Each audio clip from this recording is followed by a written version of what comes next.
What's going on, everybody? Right. We are good. We are live. Happy Saturday.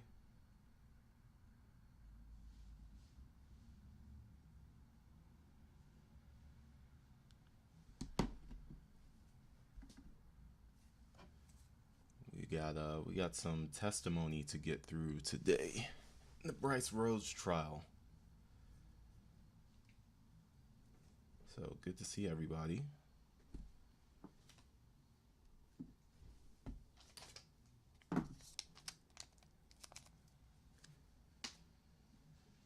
I am curious about when it would be best to do, these live streams, because obviously, I'm aware I have viewers from different, time zones and things. So I'm trying to make sure it's good for everybody that wants to get on these live streams with me.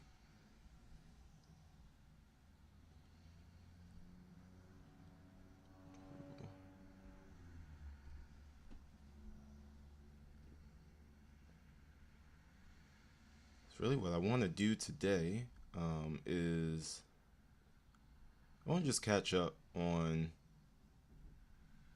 the Brice Rhodes trial. I know I'm behind a little bit because the prosecution has basically rested their case, from what I've been told.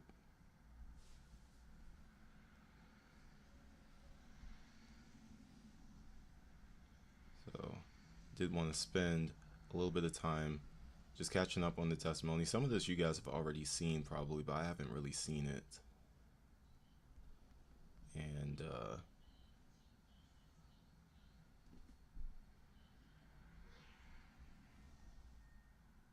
just posting on Instagram. Okay. All right, everybody. So we're gonna go ahead and get started. I want to go ahead and get started with everything. And as people start coming in, they'll start coming in. But it's good to see everybody. I'm glad you guys are here. I'm glad you guys are doing well. I'm glad you guys are joining me for this live stream. The channel has been doing awesome. I'm really happy with how things have been going. We just had our 500 subscriber live stream, and now we've almost doubled that. So, obviously, yeah, I'm really happy about that. And yeah, I just think this is a great thing. We've really started creating something here that I think is it has the opportunity to be pretty special. So, second, we're gonna start watching. Get my OBS straight, trying to make sure I see you guys. Yeah, I might put this down here actually. Yeah, that'll work. Okay, cool. So now I can see you guys' comments live on here. All right, everybody's ready to get started. Let's go ahead and get started. All right.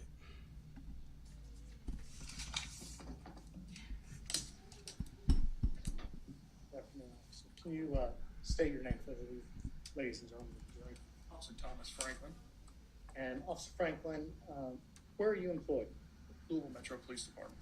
How long have you been with the police department? Roughly 10.5 years. They gotta fix the audio on their thing.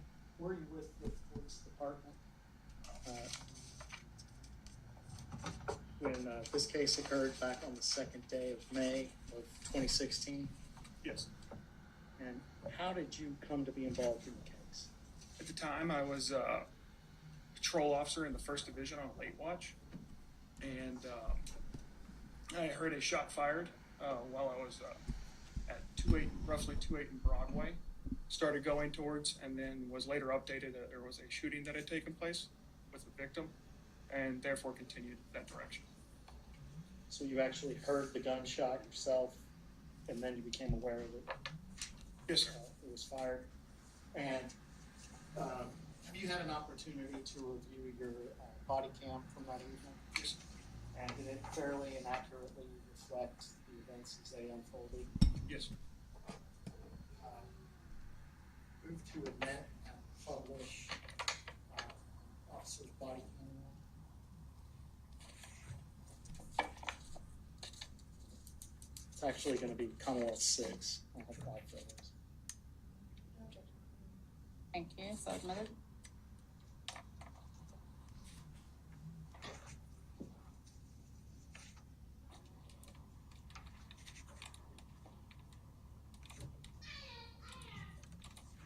Sure, you guys hear my son in the background.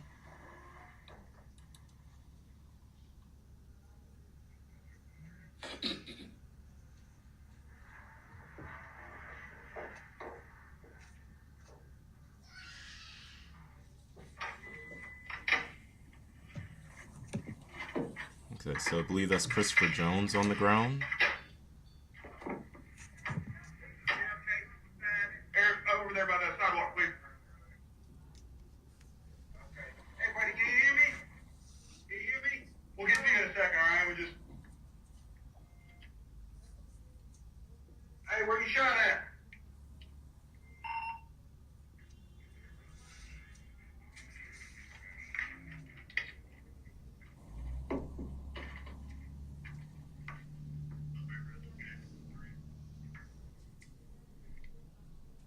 Where you shot? Oh, here we go.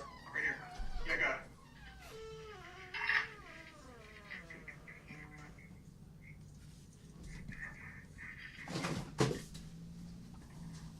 Hey, buddy, stay with me, all right? What's your name, man? Kids, man. Abdomen. One close, I can see abdomen.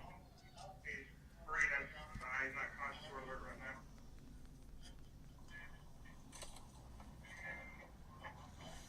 Hey, buddy, what's your name? Hey, buddy.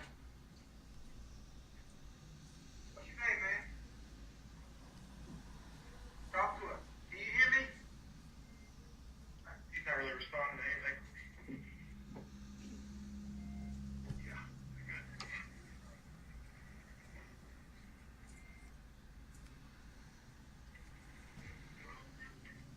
Oh, here we go. You know, it should probably be his nap time, but he's far from laying down.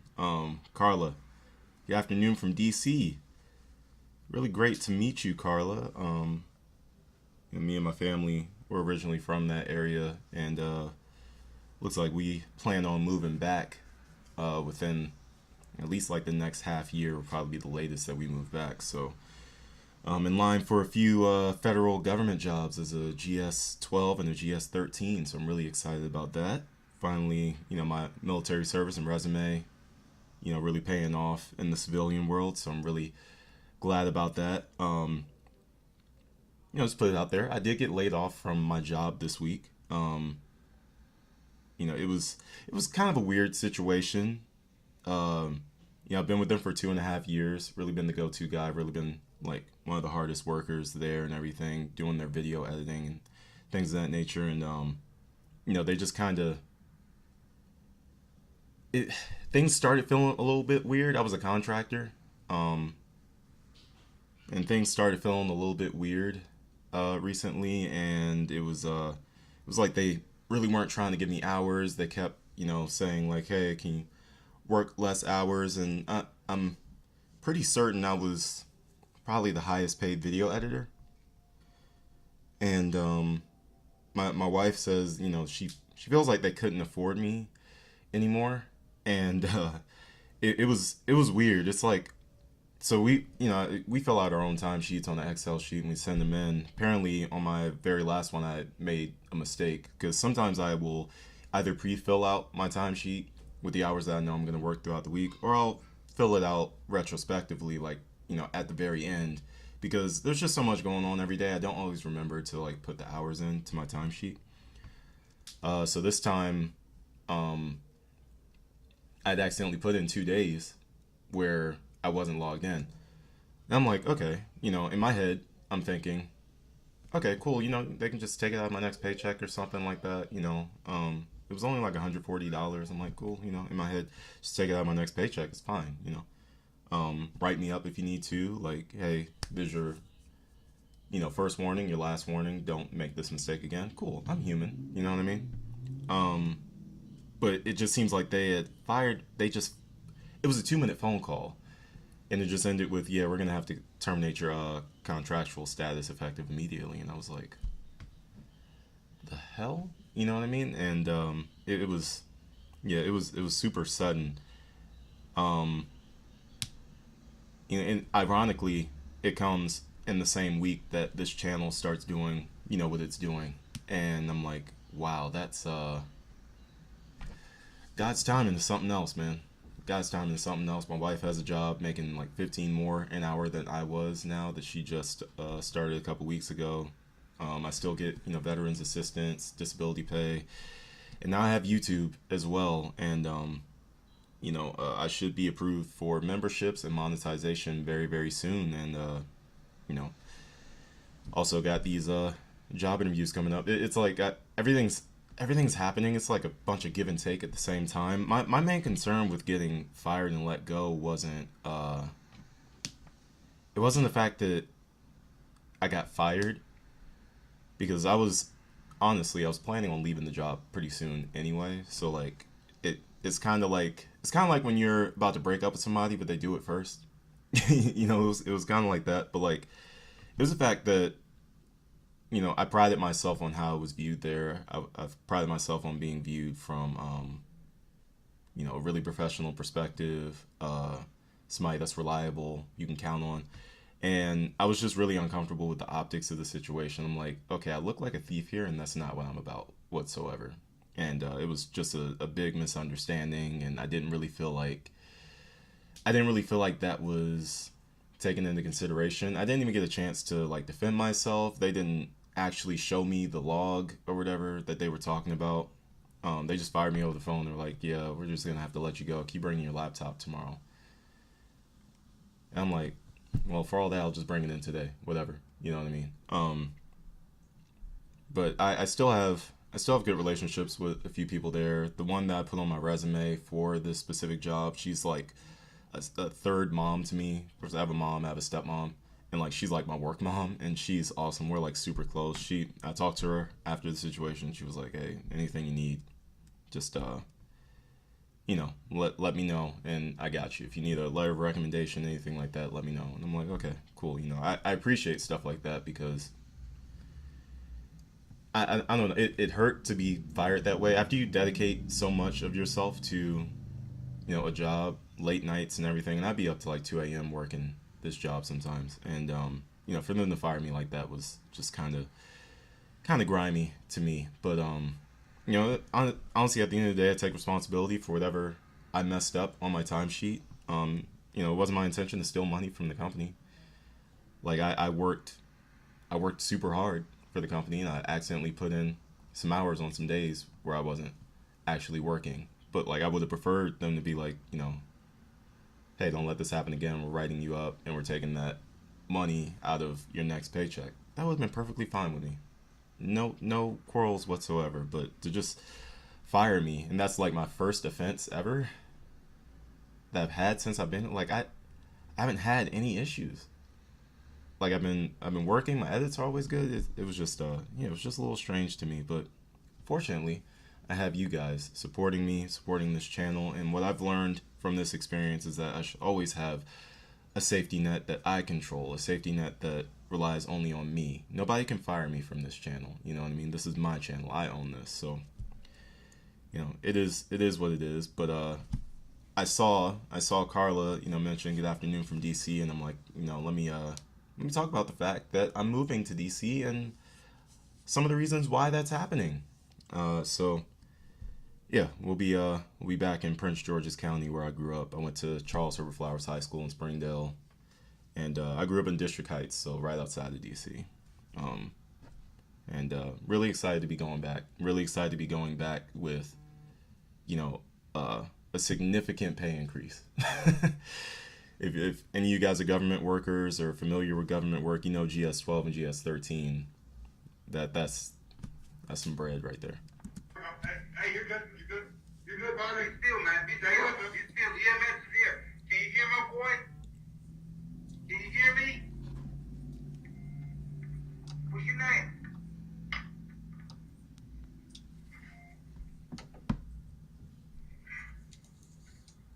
Got a wall back here. He's moving his arm, but it's not like he's responding. Right underneath this. I don't see an exit wound. Yeah, there's one patient over here. By you? No, it's over here by EMS. Don't worry about it. You guys are fine. Yeah, I only seen one. Right here on his arm. Yep. No, he's not responding to us. He's moving his arm though a little bit. He may have another shot right here. Yep, right there in the arm. Another one.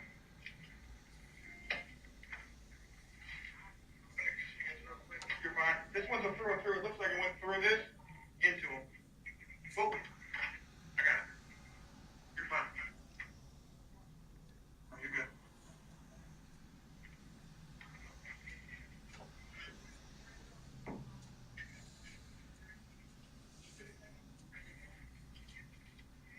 Today is right now.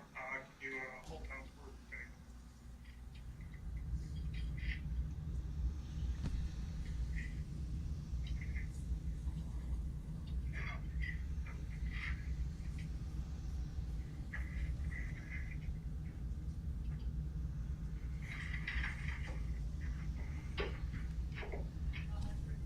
I don't know. It went into him. It's stuck in there. No exit. It went through the arm here into here. So I believe this is that first victim, Christopher Jones, who was like the targeted hit or whatever, but it wasn't really. It was mistaken identity.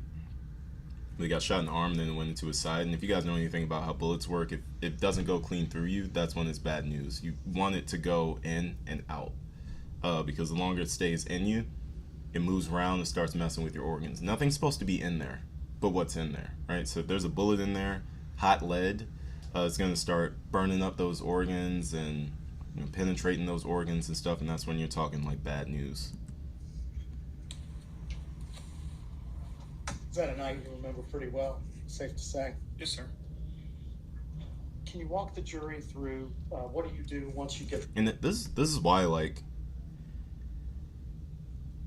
even like as an African American man, even as a believer in the Black Lives Matter movement, even as a strong opponent of corrupt, police work, I 100% can separate corrupt police from good police officers, and the things that they have to go through, the things that they have to see on a daily basis. Like I could not do a job like that. I'm a military person. Hey Zay, I'm a military person. He's good, baby. Like as a military person, like you would think, I could stomach stuff like that. But no, I can't imagine what they go through. And I'm a very objective person, so I'm not ever gonna say like, oh yeah, the police department, they have my full support, I don't care. No.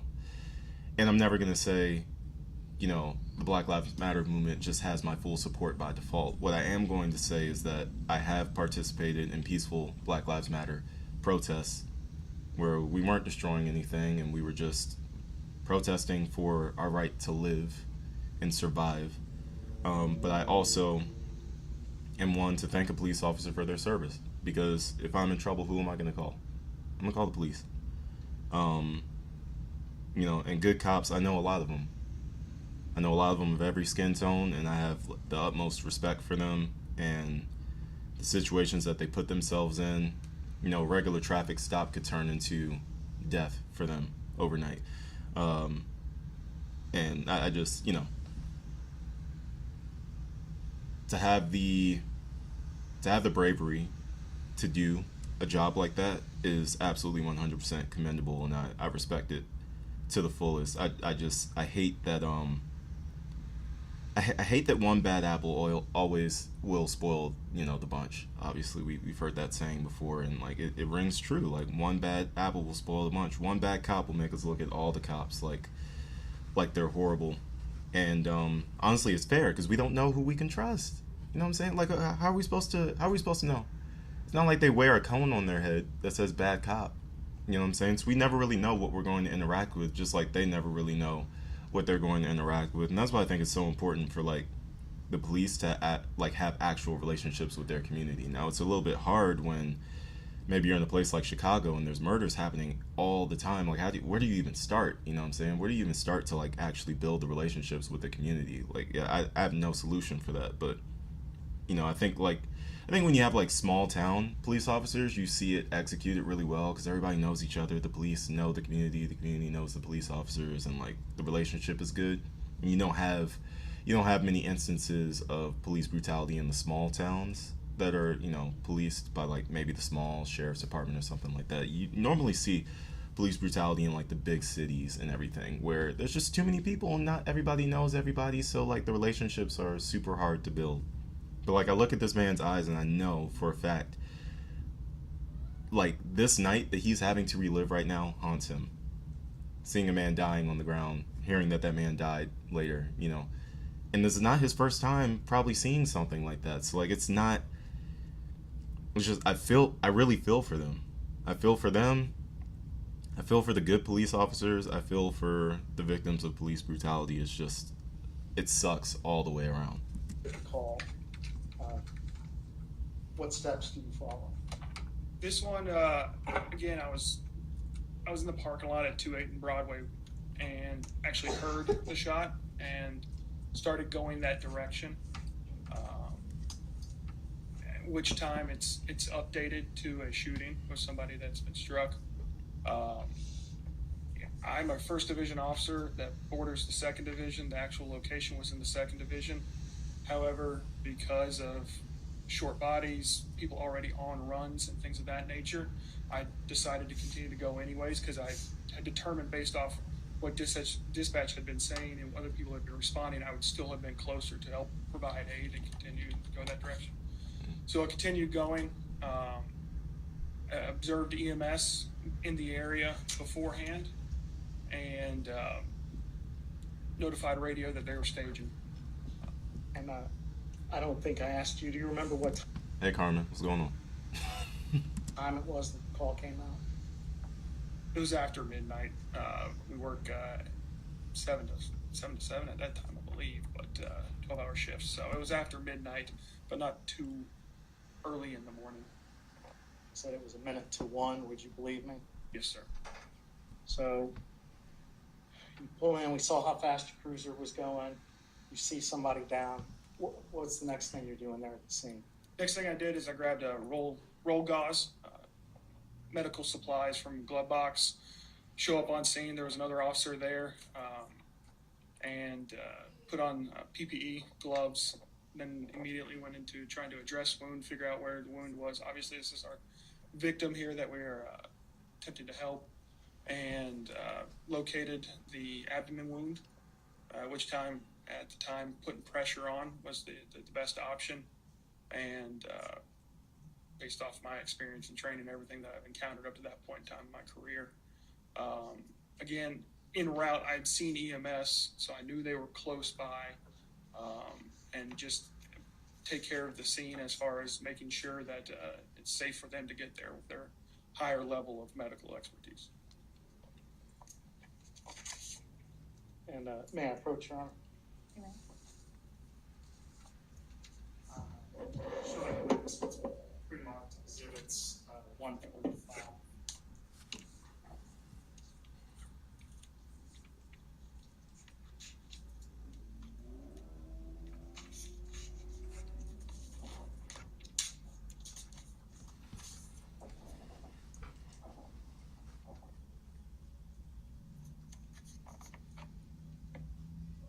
Are you familiar with these photos?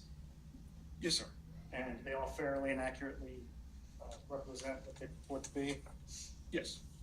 Why don't you walk the jury through what these are photos of? This is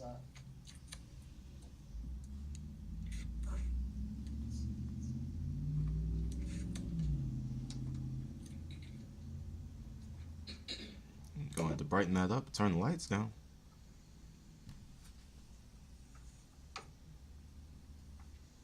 It's Commonwealth's Exhibit 1. Somebody just cuts the lights. Yes. Just cut the Oh, lights. well, actually, sorry. I didn't publish. Should have checked with you first. I'm sorry.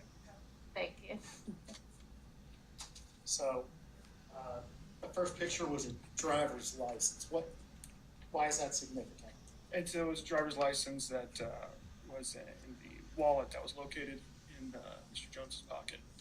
He had longer hair that night than the picture. And then we have a picture here of this intersection. Yes, that's the location, roughly close. And there's a picture of the numbers on this pole. Why is that significant? I did not take those pictures. We used the numbers on the poles for years. LG&E uses them at specific geographical and longitude, latitude locations. We've used them for our traffic accidents when reporting locations for traffic accidents in the past. But again, that picture I did not take. So. And then this is Commonwealth's Exhibit 5. This is that same pole behind the car. Okay. I'm sorry. Did you answer? Yes, I'm sorry. Sorry, I didn't hear you. Yes, that's the vehicle from where the back bumper where Mr. Jones was at. Focus just a little bit better. But what is this picture of? That's the location that we found him. And there's items that are in the road. Yes, as from the body camera to render medical aid, some clothing items were cut off, taken off to better allow the. Carmen, I said the same thing. I'm like, I didn't say it in the first video, but I was thinking in my head, I was like, bro, I haven't seen a projector since grade school. I've been out of grade school for 10 years. Actually, 11. Coming on 12. Coming on. Wow, I'm old, bro. That's crazy. I've been out of grade school for 12 years. That's the last time I've actually seen anybody use a projector. Like in the Waukesha case, they had everything, like they had files and stuff loaded onto a computer and they were like clicking through it like that. They had it as a PowerPoint setup. What is this, bro? I don't know. I guess some courts like haven't caught up to other courts when it comes to to Waukesha. Like I don't know. Yeah, that's a little outdated. Yeah. I think we are a little unimpressed with a lot of court cameramen due to watching the Waukesha case. Yeah, because it was like watching the Waukesha case, it seemed like they had like a bunch of cameras set up. And it seems like this one, like it's just one camera moving. And I work in production, video production stuff. That's actually one of the jobs that I am probably going to have an offer for is a lead audiovisual production specialist. So like I'll be controlling a set and stuff like that. I don't know if I'm really wanting to jump fully into that yet. They're like I'm in line for two of them. That one's the GS13. The GS12 one right below it is the same job. It's just I won't be supervising, which I'm a little bit more comfortable with doing that one at this particular moment in time. But like if I could get a promotion later after working these sets for a while, like yeah, I'd be happy. But I say all that to say I'm very familiar with how these productions, I'll call it, are better when you have multi-cameras. Like, why are we having one broadcast camera and using it for everything? And then the audio's not being picked up very well. It's like, Super Kelly G, it's in Kentucky. It's in Louisville, Kentucky. If you watch the first video that I put out when the defense was making their opening statement, they're like, this is the same police department that killed Breonna Stewart. If you're familiar with the Breonna Stewart case, they like shot her up in her own apartment. She was completely innocent. And I believe it had something to do with like a false warrant or something. One of y'all put the information in. I can't remember it off the top of my head, but one of y'all put the information, please, for the Breonna Stewart case in the chat box. But yeah, Louisville, Kentucky, home of Muhammad Ali. medical crew to address the wounds. And that's what we saw happening in the video. Yes, sir. And then I want to show you this final picture here. There are yellow cones, numbered cones on the scene. What's the significance of that? I did not place those cones. That would probably be a question for a detective. In the past, cones have been used to mark key pieces of evidence or things that they want specifically documented. Things that you've identified. I did say Breonna Stewart. Breonna Stewart's a basketball player. Breonna Taylor. Sorry, Fee. Breonna Taylor. Sorry. When I tell you guys, I was an editor. I did a lot of like women's basketball highlights, different things like that. So, Breonna Stewart is a name that I've been hearing a lot lately. So it's yeah, my bad. Is significant on the scene. Yes, sir. And so how long was it from the time that you showed up on the scene to the time that the victim was taken away in an ambulance? The perception of time in an instance like that, it seems like it could take a long time or a short time. Everyone's is different. For me, again, it's documented on the video. I would better reference that video to answer that question. And then, did you do anything else of significance at the scene? After I was done helping with aid and EMS was there, at that point in time, as a patrol officer, I live by a very busy road, so that's probably not the only time you guys are going to hear that, by the way. Just a warning. Understanding this is now a crime scene.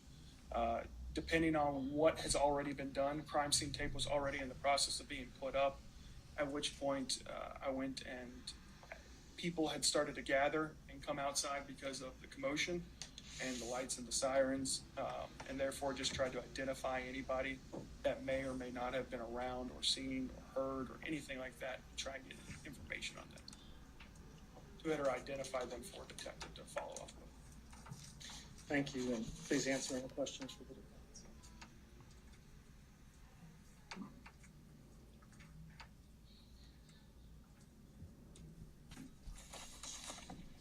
It's the defense's turn. Officer Franklin, I believe you told us that you are part of the 1st Division. Does that just refer to the area that you patrol? Yes. It's not a ranking of any sort? Nope. Okay, so you're a 1st Division officer on patrol that night? Yes, that night I was. Yes. And you testified that you were the 1st officer on scene that night? One of the first officers on scene. The body camera video will show, again, going from 1st Division to 2nd Division, I'm not as familiar with all the streets. I was able to see another officer in front of me turn down the block, and then that's when the video kicked on, turn down the other block, and then come to the location. So you were the 1st or maybe the 2nd officer on scene? I'd say so, yes. And when you arrived, however, you were not the 1st person on scene, correct? Correct, yeah. Because EMS was already there. Negative. EMS was not there. I would say there were other people, obviously bystanders. I had at one point in time told to, go back, sidewalk, and we'll come talk to you. So when you arrive, EMS is not currently there. As far as first responders go, I was, as for the video, I have not been watching the Shonda Vander Ark case, but we'll add that to my notes because I don't think that's actually in my notes. There's so many cases, guys. So many cases that you guys want me to check out. So I'll add that one to my list right now. That way I can take a look and see what Law and Crime is saying about it. See if it's one I want to do a whole series on. showed the 2nd officer there. But there are other people who are not involved in law enforcement or first responders at all, correct? They were already there as I was approaching. And when you arrived, let me go back. You testified that you heard a single gunshot? Yes, I heard a gunshot. Just one single gunshot? Yes. Not 5 gunshots? I heard a gunshot. And you found a single bullet casing? There was a casing near, and because of rendering medical aid, at one point in time it was moved. However, I made a point of it further on in the video to identify that that was it and we still had it located. Whether I moved it, I bumped into another officer, or EMS did, at that point in time, in our chain of importance, rendering medical attention is more important at that point. So I think you said your first, was it fair to say your first priority in responding is to preserve life, if it's possible to do so? And then the next priority might be preserving the scene. So your first priority when arriving was to render as much aid as you could. Yes, when safe to do so. Again, you have to have the scene safe. Only 2 officers, 1 person, you're kind of delegating, playing off each other as far as tasks. 1 person is security, you still don't know is the individual who shot, the area, etc. So going into medical aid, I had the gauze, I remember to grab it when I was getting out of the car. Yeah, Super Kelly, I saw that he did a video. I've been trying to avoid watching his yet until I'm finished with mine, because like I don't want to like have my natural reaction tainted because I've already seen a video. But like I can't wait to watch AG Tactical stuff. If you guys aren't subbed to AG Tactical, just check him out. See if you guys like him. I love his stuff. He has like that nice chill vibe that I want. Like I don't like watching the people that make the content on these trials, and especially the Darrell Brooks stuff, and they're like either super freaking emotional, like over the top emotional. I don't like it because it stresses me out. And then I also don't like not everything's that funny, you know what I'm saying? Like, okay, you can roast Darrell Brooks, sure, but like every video, man, I just like I can't sit there and watch it. So like when AG Tactical blew up, I was like, yes, this is it. If you can handle a little bit of profanity, AG Tactical is perfect for you. He's amazing. I'd recommend him to anybody. So if you guys want to check out some really good, true crime content, go check out AG Tactical once his live is over, man, because those videos are good. His thumbnails are amazing. I don't know how he does it.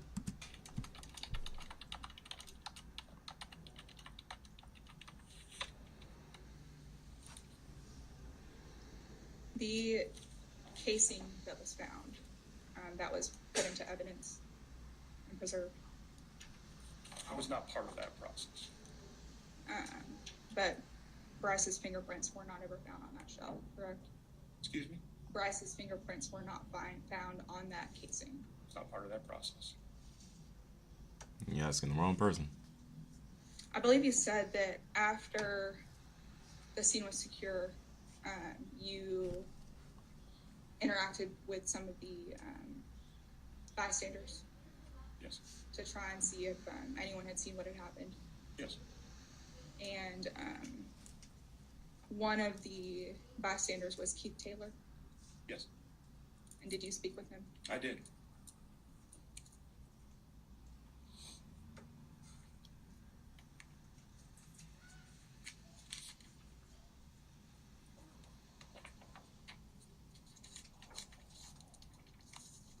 There are no further questions at this time. Thank you, Ms. Hall. No further questions. Thank you. So you can step down. You're free to go. Okay, so that's it for his testimony. Who's next, guys? Who's this guy? Okay, I guess this is our next witness here. Sorry, I was looking at some notifications. Okay. What was that jump cut? We are, Your Honor. The Commonwealth would call Sergeant Anthony Wilder at this time. Thank you. Sergeant Anthony Wilder.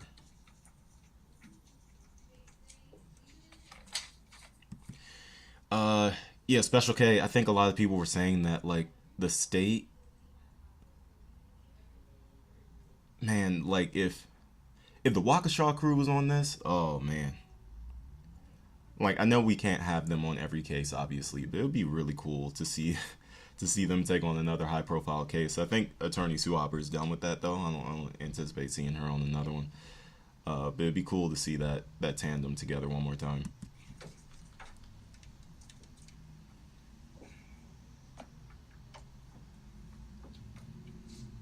Hey, Sergeant. Good afternoon. That was such a weird jump cut. What Introduce happened? yourself to the jury. My name is Anthony Wilder, Wilder. I'm currently a sergeant with the Louisville Metro Police Department assigned to the Public Integrity Unit. And how long have you been with the police department for? Approximately 19 years. 19 years. Do you remember bro. what your role was with the police department back in 2016? From 2010 to August of 2000. Hey, ladies, I do have a question. Like, I'm not trying to roast this guy at all. Just to be clear, it's an honest question because I know most of my watchers here are women. So, like, I can ask you guys this question. Just let me know what you guys think. His hair, Sergeant Anthony Wilder, his hair. Do you all prefer a man to keep that when he's balding right here, or do you prefer like the bald look? Like, do you prefer him to just let it go? You guys let me know. It's something I've always been curious about. 2017, I was assigned to the homicide unit. And where is that what you were doing back on May the 2nd of 2016? Yes. Do you remember how you became involved with this case? I was working in the homicide office, and I was notified by radio that 2nd Division officers were responding to a reported shooting in the 800 block of South 41st Street. It was approximately 1 a.m. I believe it was Wednesday, May 4th, 2016. And what was your first action? Fee said, cut that off. It's weird at this point. Jan said, I like hair myself. Super Kelly says, nope, go all Bruce Willis. That you took once you got to the scene? Once I was on scene, I made contact with the first officer that responded to the scene, Officer Franklin. Spoke to him about what information he had learned upon his arrival. And then after that, I conducted a neighborhood canvass of the immediate area, spoke with several of the residents, and then I conducted the scene investigation for that location. So can you explain for people that aren't familiar what goes into a neighborhood canvass? I went door to door along that block and tried to make contact with residents to see if anybody had had witnessed anything or had any information that would help with the investigation. I spoke with several of the residents, but I don't recall any specific information being provided. And do you memorialize? All right, so most of you are saying, please cut it. Jan's the only one that's like, nah, that's sexy. I like it. Yeah, keep it. Keep the patches. I'm good with it. That search in some way? My activities are documented in an investigative report that's provided to the lead detective and maintained in the case file. So what do you do on the scene as far as the scene investigation goes? What's your role there? The crime scene unit was contacted and they responded to the scene, and then they work at the direction of the detective, which in this case was me, conducting the scene investigation, do a walk through the scene and identify items of evidentiary value, and then the crime scene unit will do a series of photographs and video to document the scene location, and then they'll collect the evidence for preservation. Hey, Christine. I'm now going to show the witness Commonwealth's Exhibits 7 through 19. Take a look at these photos and see if they're familiar to you.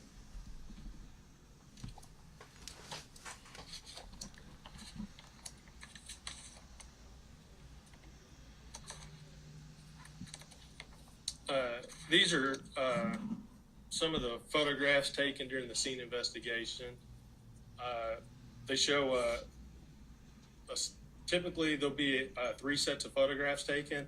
The first set is an overall scene, and it shows the scene as it's found. The second set, markers are placed down. They're usually like a plastic type of cone with numbers, and those are placed next to items of evidence. And then another set of photographs is taken, and then a third set is taken where the evidence is it's a close-up of the evidence. Why is that done? Super Kelly, yes, Brice is in the courtroom. He's like to the far right, like all the way at the end of the defense table. It's just taken, and then a third set is taken where the evidence is it's a close-up of the evidence. Why is that done? It's just for documentation and to be able to show perspective of one piece of evidence to the other. Okay, and we'll just go through these photos real quick. Start with this first one, and I'll go ahead and move to publish these as we go. This one is marked Exhibit 7. It is one of the first overall photos. And that's It's showing the scene and items of clothing that were eventually collected.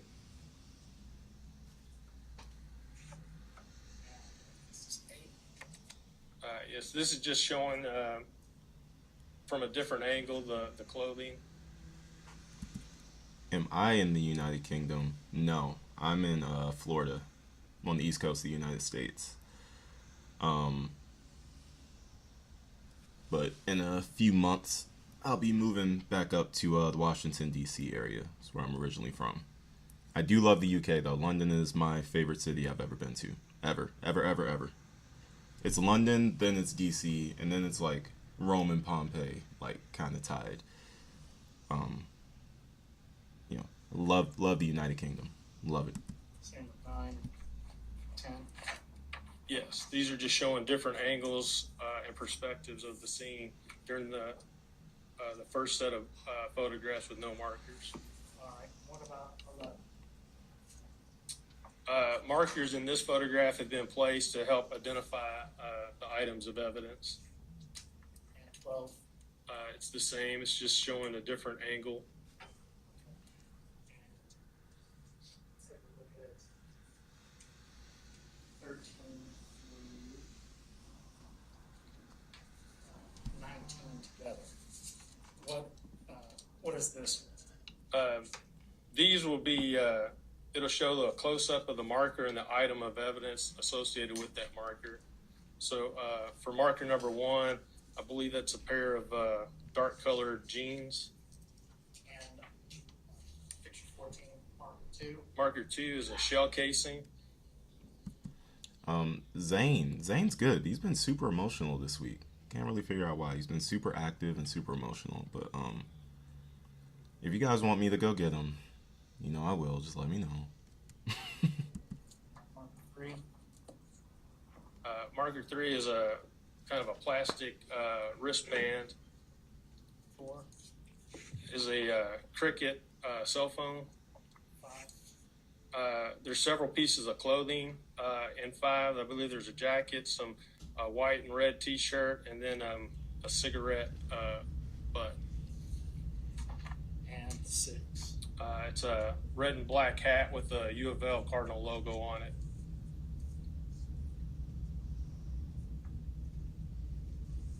Now, were you the lead on this scene? I was not. So what do you do once you gather all the information and help identify what the significant evidence might be? Once I've completed these activities, I document what I did and my findings into an investigative report, and then as a case. All right, let me go get Zane. I'll be right back.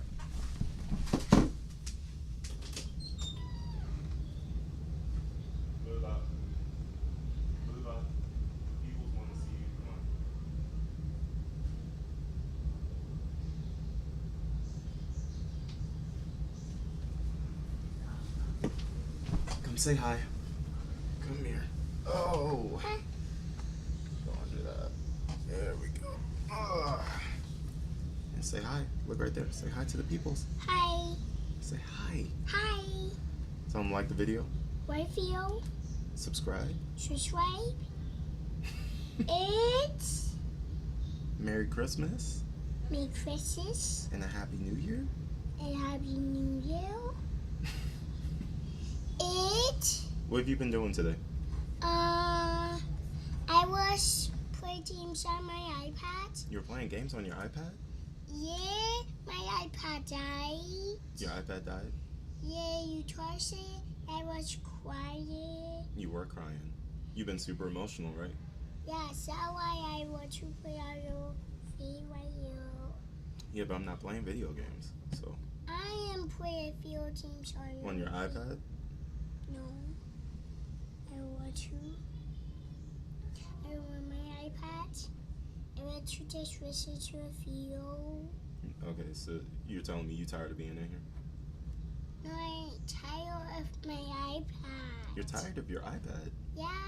Why? Because I want to play video games on your feet. By you? On my Xbox? Yeah. But I'm doing a live video right now. I'm using my desk. Can you just do it? I cannot. Please, Oh, maybe later. No. Maybe after my live? After my video's done? Yeah? And then you can play Ben 10? After my video? Can we try You can only play if you're good. Okay? But you guys help me fight all the bad guys in the field. But I don't like that game. I like that game because you guys help me fight the bad guys in the battlefield game. But I don't like fighting them either. So why you need to fight them yourself? We did. But Zane, it's your game. Myself. We'll figure it out. Alright, you want to say hi to everybody individually? Say hi, Carmen. Hi, Carmen. Hi, Fee. Hi, Fee. Hi, Christine. I did to prison. Hi, Christine. No, I don't. Hi, Super Kelly. No. So only Carmen, Fia, and Christine can get highs? A question. Hi, Special K. No.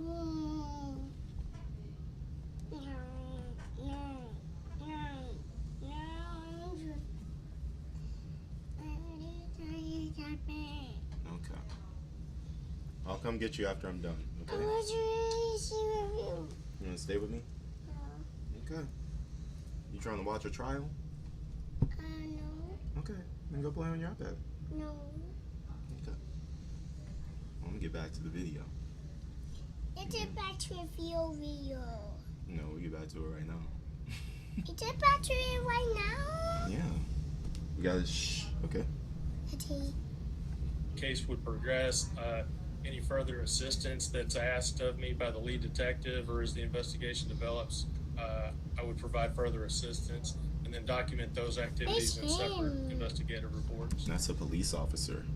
It's right in next police officer. And 41st Street is the address of this incident was in Jefferson County, is that correct? It was in the 800 block of South 41st Street. That is in Jefferson County. Oh, why he have it tied? Because he's trying to look professional. Well, it was in next one. Remember you remember when Daddy wears his suits? Yeah. Yeah, because I'm trying to be what? Professional? Yeah. Say professional.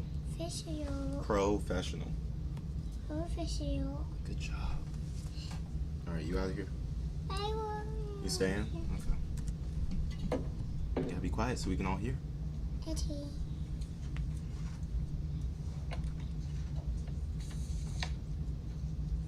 Detective, you were the first member of the homicide scene, correct? I was. But you weren't the lead detective. I was not. And you arrived on scene about 15 minutes after the call came in. Approximately. So you didn't witness the shooting. I did not. And you arrived 15 minutes after. After the initial 911 call. By the time I got there, the victim had been transported to the hospital and was not on scene. So when you arrived, you never once put eyes on the victim in this case. That's correct. And you testified that you conducted a neighborhood canvass. Yes.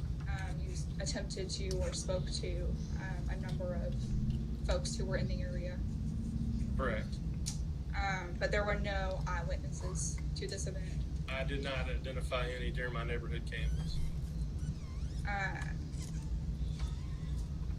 One of the individuals that you did interview was Keith Taylor. Yes, I believe he was one of the first 911 callers that reported the incident.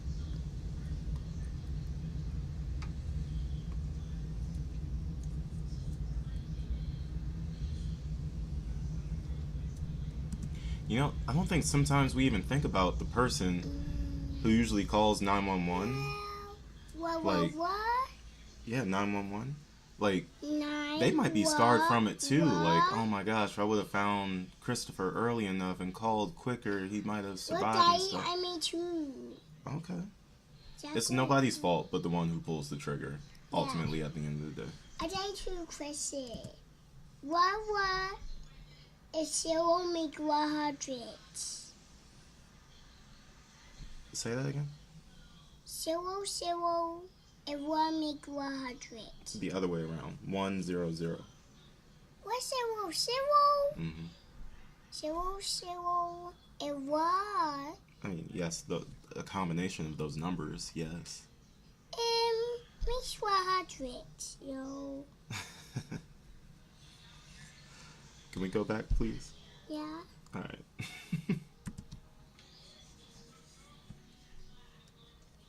Thank you, by the way, Miss Kimmy. It's all good. Like I said, I don't mind that I lost the job. I'm bothered by the reasoning that they used and how it went down. It just kind of felt unfair to somebody who had been literally working so hard for that company for almost 3 years. For them to just toss me away like that was pretty messed up. There was another report that night Can you close the door? of someone riding around in a bicycle carrying a gun, correct? Officer Hendricks from the 2nd Division, he was the first officer from the 2nd Division to arrive on scene. And he did advise me that there had been a report prior to that 911 call of an individual reported to be riding around on a bicycle with a gun.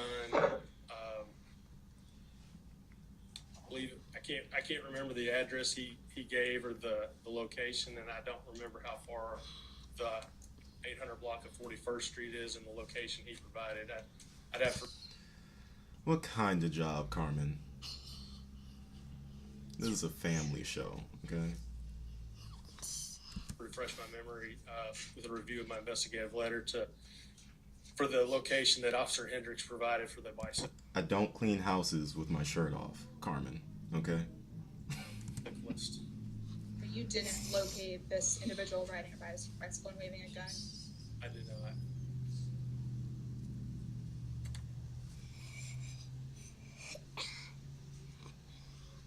And there was another report of another vehicle, a Chrysler 300 on scene that night, correct? Mr. Taylor advised from speaking with him, I learned that when he had stopped his car as he pulled up on the victim in the street, there was another car that pulled up with him.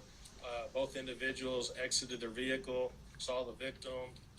Mr. Taylor called 911 and remained on scene.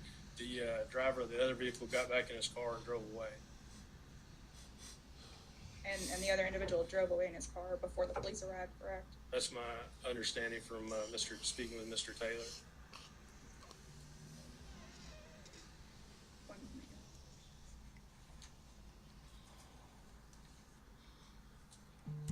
Okay, so they're kind of planting seeds of like this guy was shot by somebody completely different, or they could have been shot by somebody completely different. But like it's kind of weird though, because like you're diving into dangerous territory when you do that as a defense, because you're gonna have other witnesses. Baby, you gotta be quiet or get out. You're gonna end up interviewing other witnesses who are literally saying, yes, we all had something to do with this. So like, I know you're trying to provide reasonable doubt. I know that that's the case, but it's like you're also you're getting in dangerous territory of, like, you know, creating a conflicting angle that you're trying to go at. So see how they end up developing that as they go forward. Let's see. I left law to work with children with special needs, teaching them outside the school as they could not cope with it. Believe it or not, he's autistic. Zane is. He's on the high functioning end of autism, but he is autistic. It runs in both of our families. My younger brother has it. Her younger brother has it, and we're starting to think my wife has it too. It's kind of funny between me and her, because like she has some stuff that she does, like stimming or whatever. Like she'll just dig her head into my arm or something like that, and I'm like, babe, you're stimming again. And it's pretty cool seeing like how you can operate normally even with all this stuff. I grew up with ADHD, so I was on Adderall like up until the 9th grade, and then I got off of it, and I just learned to function without it. Gaming became like a big part of what I do. Like, I'm a big time gamer. My son watches me game all the time, and he's taking it up as well. It's just something like that keeps my hands moving, because, you know, when you have ADHD, you have a hard time standing still. And I think that's why I like to talk so much too, because like that's a way of me getting this energy and stuff out that I have. But yeah, he's on the high end of autism. Very, very, very high functioning. But autistic nonetheless. So he starts occupational therapy this week, actually. On Tuesday, he'll be starting occupational therapy. And yeah, hopefully that'll, you know, help him regulate his emotions and things of that nature. And yeah.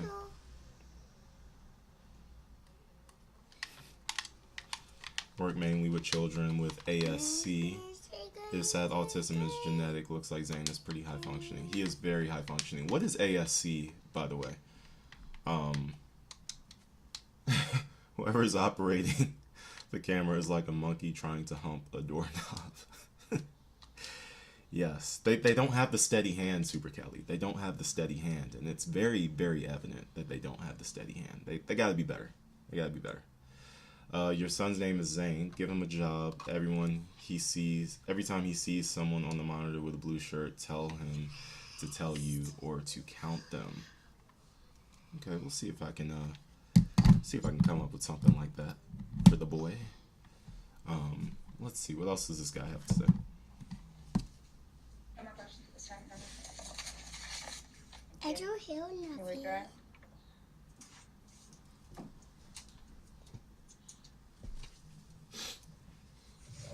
Mr. Taylor had said that he and the Chrysler both put up after the shooting. Is that correct? Correct. And I think I misquoted the date on this. It actually occurred on the 4th.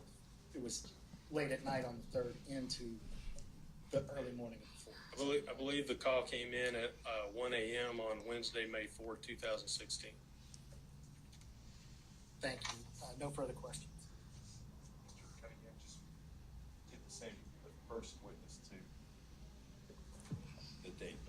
All right, any recross?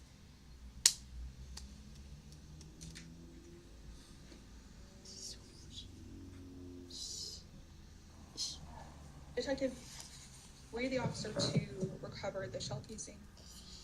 I was on scene. It was collected by the crime scene unit. Was it collected while you were present? That's correct. And where was it located? There was a green Camaro parked on the, I believe it's on the west side of the street facing south, and the shell casing was near the driver's side rear tire, which would be facing the street side. And this casing would have been placed into evidence. It is. And Mr. Rhodes' fingerprints were not found on this casing. I wouldn't know about that. No more questions. All right, you're free to go. Thank you. All right, that's 2 witnesses down. Down. Man, I want to get to those other witnesses, guys. Okay, the witness, I forgot the names. The witness of the people who were like in the car, like his associates. What? His associates. Maybe that'd be a better video for another day. Let's just get through this one last witness right here. We'll get through this one last witness, and then we'll call it a day. Right, hey. Blow out the candle. Okay, let's relax. One more, and then I'll be done, okay? Okay. So we'll do one last witness. Yeah, we will play games. Yeah. No offense taken, Special K. I'm always open to any suggestions that people give. Like, it's not a problem at all. All right, so last one. Last one, right? Yeah. Raise your right hand. Yeah, we can play games, right? You gotta be quiet. Thank you.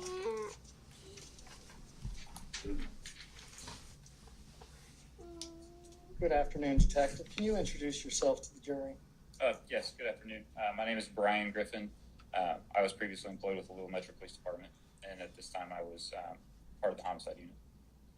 And how long were you with the homicide unit for? I was with the homicide unit for about 2 years, employed at that time for 5 years, I believe. And what do you do these days? I'm a commercial real estate appraiser. So, back in 2016, May the 4th, you were with homicide then? I was. And were you called to the scene in this case? I was. What was the first action you took when you arrived on the scene? So when I arrived on scene, it was about 1:30 in the morning. Detective Wilder had already made his way to the scene and had started that scene investigation. When I arrived on scene, the victim had already been transported to the University of Louisville Hospital. So at that point, we were conducting a scene investigation.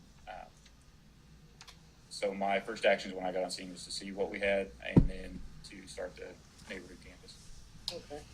And did anything interesting come about as a result of your neighborhood canvas? For my part of the canvas, I was unable to locate any witnesses along in the 800 block of South 41st Street. I was canvassing house to house. I had no answers on doors. It was 1 o'clock in the morning. So on my side, the houses that I knocked on, front doors, I was not able to talk to anybody. And do you recall a report of a guy that had a gun that was on a bicycle?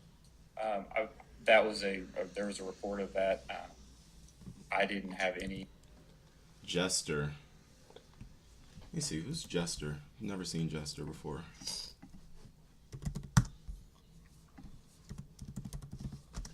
Jester. Mr. Toros. Jester. Can I get the brand new? Lord, that is loud. Yes, that is loud. Daryl Brooks. Let me see. Jester. Daryl Brooks. Stop. This guy right here? Is this the guy we're talking about? The court jester? Or is it... No, maybe that's the name of the video. You know, just throw a link, Christine. Throw a link in the throw a link in there for me to find. Further information on that, I was unable to. Was there any statements from anybody that he was in any way involved in this? I didn't have any statements to that effect. No. And can you tell us a little bit about the character of this neighborhood? Is it residential? What? So the 800 block South 41st Street where this occurred is a residential neighborhood south of Broadway in the west end of Louisville. It's predominantly a residential neighborhood. There's people out. Just depends on the time of day, but there are people out at all times of day. So someone on a bike is not out of place. And no one said that someone on a bike was at this scene, or even on this street. That's correct. Okay. So, did you go out to the hospital that night?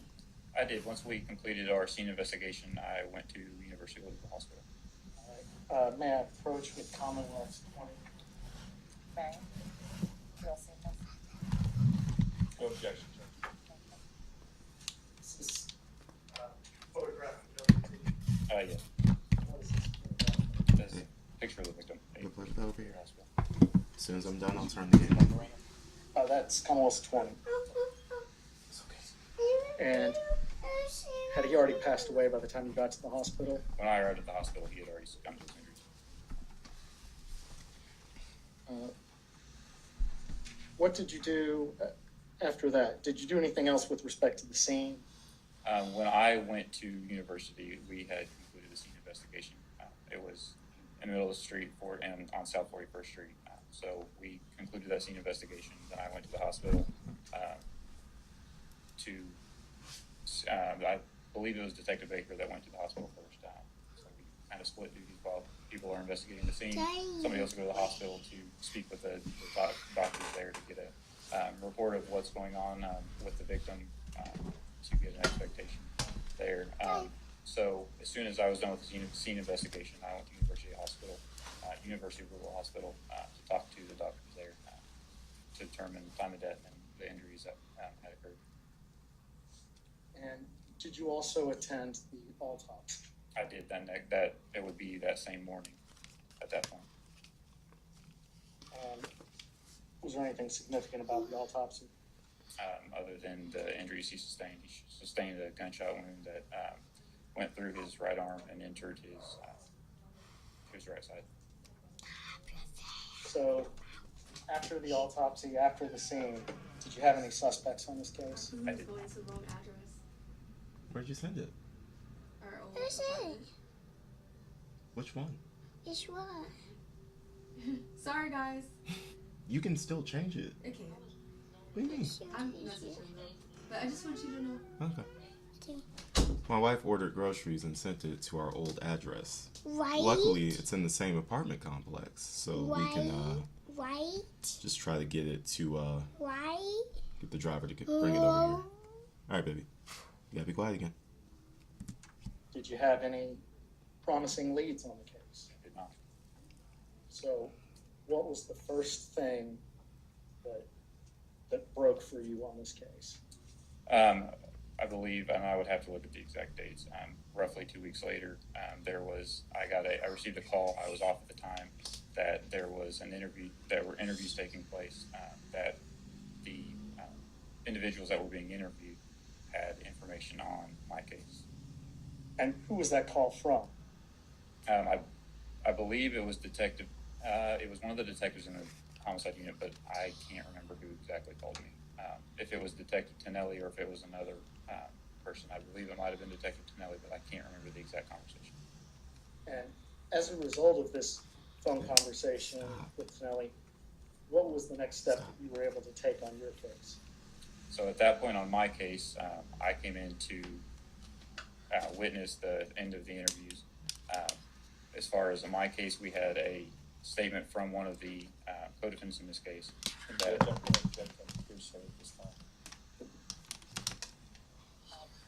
Be sustained if you want to need to approach. Okay.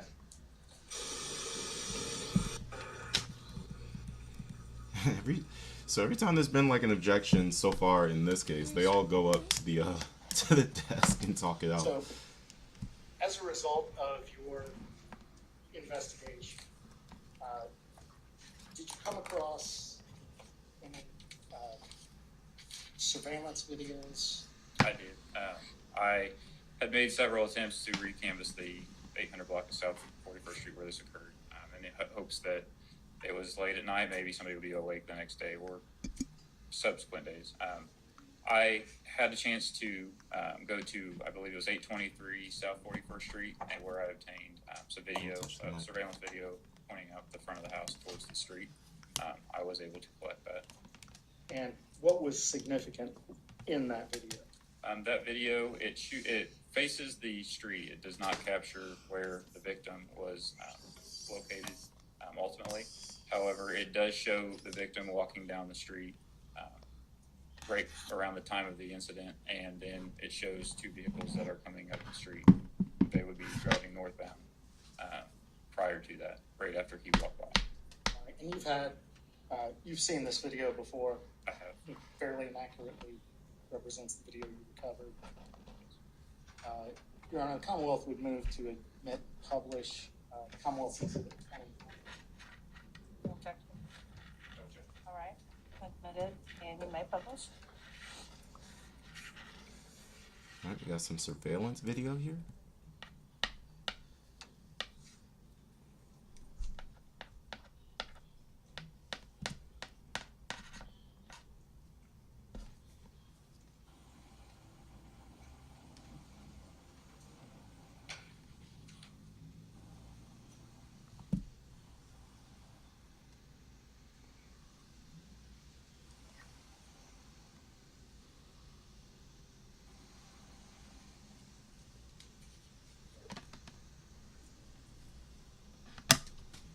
This technology is not really the best.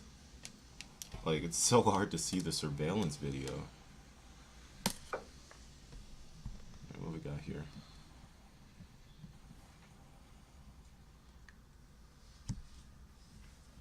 I don't know if that was them or not, but I know the state mentioned something about a car being followed by a truck with, like, you know.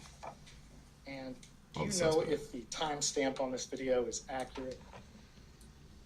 I would have to. I don't remember. I didn't look as I was watching it. If you recall, I have been looking at video for surveillance on private homes. It's frequent that they're not on the correct date or the times could be off. As for instance, this is showing 5/3 of 2016 at 23:51 hours. The incident in this, for this case, it occurred on 5/4 at roughly 23:59 is when we got the call. So roughly an hour later from this, which could be from several things. If people don't change it with daylight savings time, if something like that occurs, the hours could be off by a little bit. So the timestamp on this will show within an hour of when we received the call.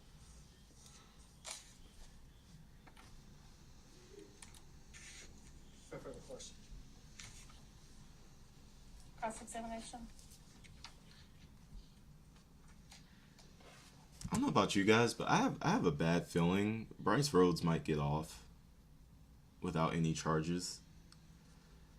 Because the state's case has just been so lame so far. Like, all you're showing is that Christopher Jones was killed, but you're not really... There's nothing that you've shown so far to put Brice Rhodes at the scene. And, like, okay, we've mentioned this shell casing. But, like, you know, we've yet to talk about anything related to, like, hey, we found this gun. It's registered in blah blah's name. Matched the gun shell, like, you know, the gun casing matched. But you're tired. Like, we're not really seeing anything of the sort. And obviously, this is only the third witness that they've brought up, but it's just a little bit concerning with how they've presented all of their evidence so far. Like, none of it's really that strong, and that's just, man, just based off what we've seen from Brice Rhodes as a person since he's been, like, in the court system, like, I don't know if that's the type of person we're comfortable, like, having on the streets. You know what I mean? Like, I mean, there's plenty of Brice Rhodes out there, so, like, you know, having him out there isn't going to fully, like, change the dynamic of the world or anything, but it's like, oh man, this is a little bit concerning, you know.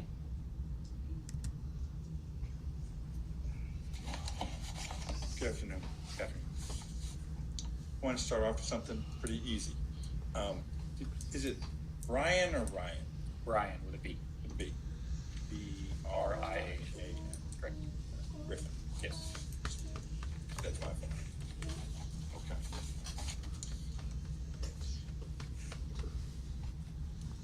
You were lead detective on this case?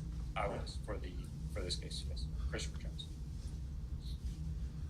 Did you remain lead detective on it until you left the Louisville Police Department? I did. Which was when? It's January 15th of 2021. 2 years ago. There's a couple of things I wanted to follow up on with you. You're familiar with your report, right? Yes. And your initial report in this case is actually only 2 pages, right? That's probably fair assessment. The initial report for anything is the pertinent information on it, and we'll add to that as time goes on. 2 pages. Probably. I tried to show. In that report, you indicate. Baby, we're watching a video. You gotta be quiet. No, I still no tattoo out in my room. Oh, well, the cats aren't here. Okay? I see. Let's be quiet, okay? Yes, oh, it was that. What's that? It's a sign. You want to go back out there and play with your iPad? No. Come here. Let's relax. Indicate that there was a shot followed by 5 more shots. I believe that was what the call came in as, that there was the caller for that dispatch run said that they heard a shot and then 5 additional shots. So today, you would agree that that was incorrect? I was not there at the scene to be able to say whether that was incorrect or not. She could have heard a total of 6 shots. I don't know. I can't speak to what she did here. Okay. Well, you were the lead detective. There wasn't evidence of 6 shots. There was not evidence of 6 shots, correct? Nonetheless, your report indicates 1 plus 5. Right? That was the initial call, yes. From the call taker. But you don't have, you have the ability with, I know those reports are done by computer, right? Correct. And when you figure out something's wrong, like an error, right, you can go back in and fix it. Correct. But you did not. I did not correct the initial call takers, what she took from the person who called in. Correct. I left it as it was called into dispatch. You didn't include a correction that says, in our investigation, we determined, in fact, it was only 1 shot. I did not, and I did not change the initial report to change it from what the call taker took as it came in to say that there was only 1 gunshot recovered or 1 shell casing recovered or 1 gunshot that was heard, because the call came in that there was a gunshot and then she heard 5 additional. Whether it was accurate or correct, it still was something that was called into dispatch, and that's how we received the initial call. So to preserve what we received initially, that was left the same. Let's talk about this 1 shell casing. Okay. That shell casing was still present on the ground when you got to the scene? Yes. And it was collected? It was. It was tested? Yes. That's one of the routine things that lead detective does to make sure everything gets tested, right? Yes, sir. And in fact, one of the things it was tested for was fingerprints. Yeah, it was tested for fingerprints, but I'll let you ask. Okay, thank you. And Brice's fingerprints were not on the shell casing? No, sir. And the reason we test for fingerprints is because things like shell casings actually do take fingerprints. They do, and they often also burn off from the shell.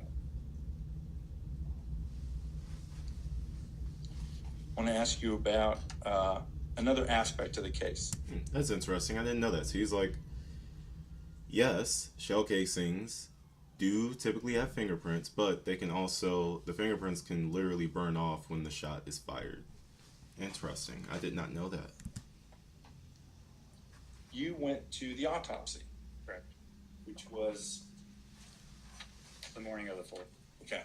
All right. Was it the same day? Yes. Okay. I It was wasn't by sure. the time that we finished the scene and I went to University of Louisville, it would have been about 4 or something in the morning. And then it would have gone over to the autopsy right after. Okay. And you're familiar with the contents of that report? Yes. You were present at the autopsy. I was. In addition to the injury What's up, Elizabeth? from the bullet, the single bullet, right? There also was an injury to his head. Yes, sir. That was documented. You were able to see that, right? Yes. And that was also documented on the autopsy report. I believe so. Okay, wait, what now? The bullet, the single bullet, right? There also was an injury to his head. Yes, sir. That was documented. You were able to see that, right? Yes. And that was also documented on the autopsy report I believe so. and was observed by the medical examiner. Yes.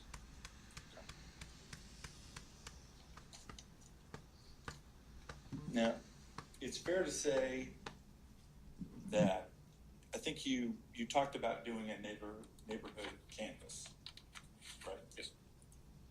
Your report indicates that you knocked on 5 doors. There was additional detective there that was doing an additional canvas on the additional side of the road within the immediate area. Now, you've talked about things a few weeks later, it would be 18 days later, something like that. Roughly, yes. Roughly 18 days later. From the 4th, during, say, the next week, the week after that, there is no indication that you did any follow-up work on this case. That's not entirely true.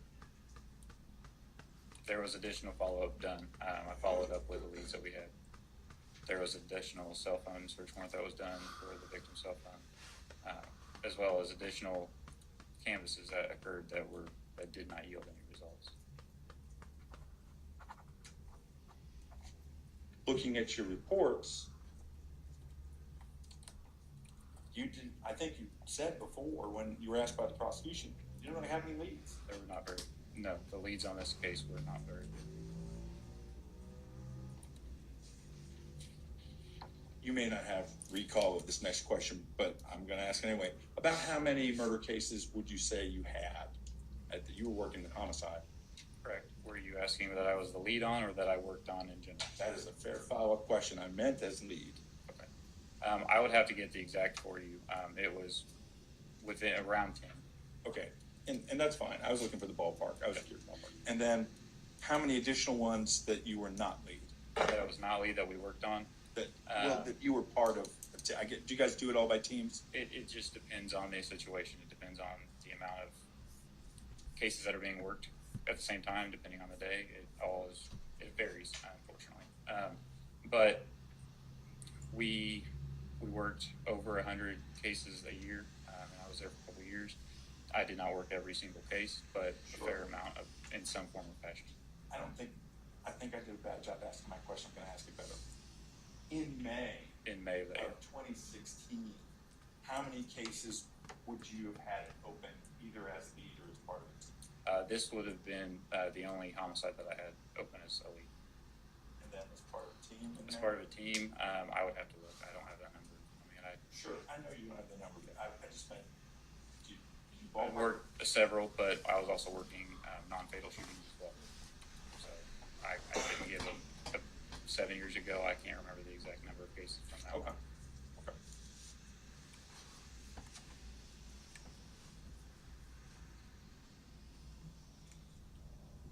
You were unable to find any other leads the next day, the next week, the week after?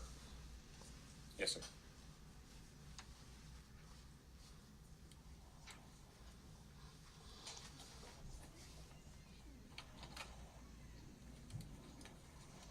Why'd you leave the Louisville Police Department? Family reasons, sir. I have no further questions. Jack? Briefly, Your Honor. You mentioned someone had come forward and said that they heard 1 shot and then 5. Yes, I believe that was the initial call for the call for service that came to dispatch, that came through dispatch for patrol to respond to. And it was phrased that way as 1 and then 5. Correct. If somebody had heard 6 shots at once, you think they would just say they heard 6 shots? That would be what I would assume. In the area that was in, it is not uncommon for there to be multiple different gunshots from different areas that would be audible in the same area.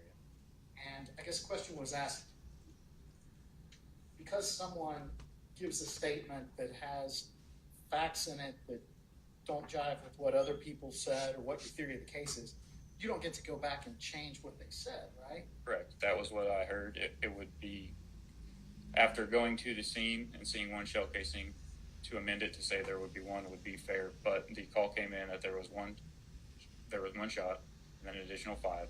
Whether that's accurate or inaccurate, I left that there for transparency. What you do know is there was 1 shot at yours. Correct. Was anybody's fingerprint identified on the case? No.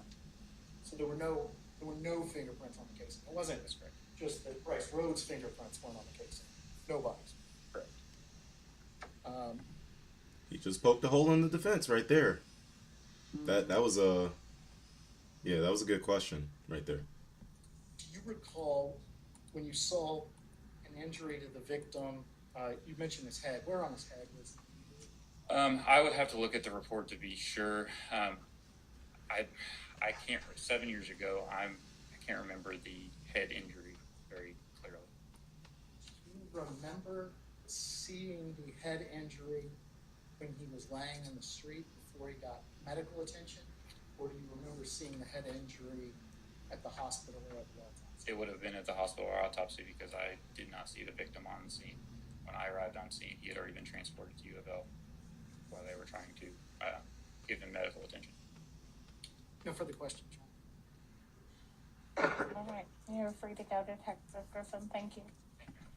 Okay, so that's gonna do it for our Brice Rhodes trial view today here in the live stream. So what I want to do is get some more episodes done where we finally start talking to the accomplices of the murders. So we're going to get into those next. Those episodes will come out this week. I do have more Darrell Brooks coming out tomorrow morning and Monday morning. And, obviously some more coming out as the week goes along. But those 2 videos are uploading as we speak. Already got them scheduled. And, one of them is going to be Darrell Brooks in his first attempt at some legal arguments, one involving the jury, and then one of them is also the testimony of Miss Corey. And then probably tomorrow I'm going to get started working on the Erica Patterson video, because that's the one everybody loves. When I look at the when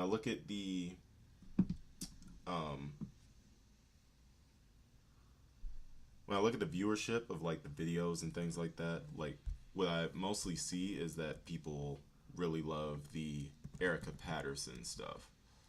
Like that's really what you guys are mainly into. So we're definitely gonna take a look at that coming up very, very soon. And I just hope you guys have a great weekend. Like I said, it's been an insane week, and yeah, just a lot happening this week. But I'm really happy about where this channel has gone, how things have gone for this channel, and I'm really excited for the future of this channel as well, to be honest. Like this is a lot of fun making these videos for you guys. So I will see you guys sometime later this week. Of course, like I just said, the videos coming out tomorrow and Monday. Stay tuned for those, and I'll see you guys soon. Stay safe, stay blessed. PLP, spread it everywhere.